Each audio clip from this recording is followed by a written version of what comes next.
वाटतं आपल्या भीमशक्ती सामाजिक संघटनेचं? हा. भीमशक्ती संघटनेचा भीमशक्ती संघटनेचा मी राजरतन कांबळे, भीमशक्ती पश्चिम महाराष्ट्र सरचिटणीस. पहिल्यांदाच महत्त्वाचं म्हणजे या जिल्हाधिकारी साहेबांचं आम्ही धन्यवाद त्यांना देतो, त्यांचे आभार भीमशक्तीच्या वतीनं मानतो.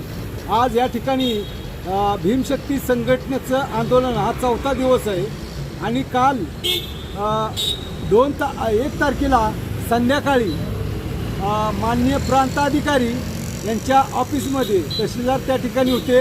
यांच्या ऑफिसमध्ये सर्व भीमशक्ती संघटनेच्या पदाधिकारी आणि लाभार्थी यांच्या समेत असा निर्णय झाला की 14 भूखंड लाभार्थी यांचा जो लेआउट काढला आहे त्या लेआउटनुसार आपण या लोकांना वाढीव गावठाण योजनेअंतर्गत एक जागा देण्यात संबंधात प्रयत्न करू आणि त्या वाढीव गावठाण योजनेअंतर्गत जागा न मिळाल्यास जागा देण्यात काय अडथळा आला तर आत्ता जो GR आहे की शासकीय जागेवर अतिक्रमण 2011चे पुरावे घेऊन नियमित करायचे अशा पद्धतीमध्ये बसवून आम्ही त्यांना जागा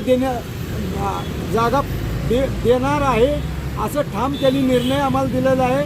आणि तसं पत्र आज या ठिकाणी तहसीलदार साहेब स्वतःच्या सहीने आम्हाला भीमशक्ती संघटनेला देणार आहेत. म्हणून आम्ही या ठिकाणी थांबलो आणि हे पत्र जेव्हा आमच्या हातात आता येईल थोड्या वेळात त्यावेळेस आम्ही हे उपोषण आंदोलन स्थगित करणार आहे. तर ह्यासाठी मी पुन्हा एकदा प्रशासनाचं आणि जिल्हाधिकारी साहेबांचं धन्यवाद करतो. प्रांताधिकारी तहसीलदार यांचे देखील मी धन्यवाद करतो.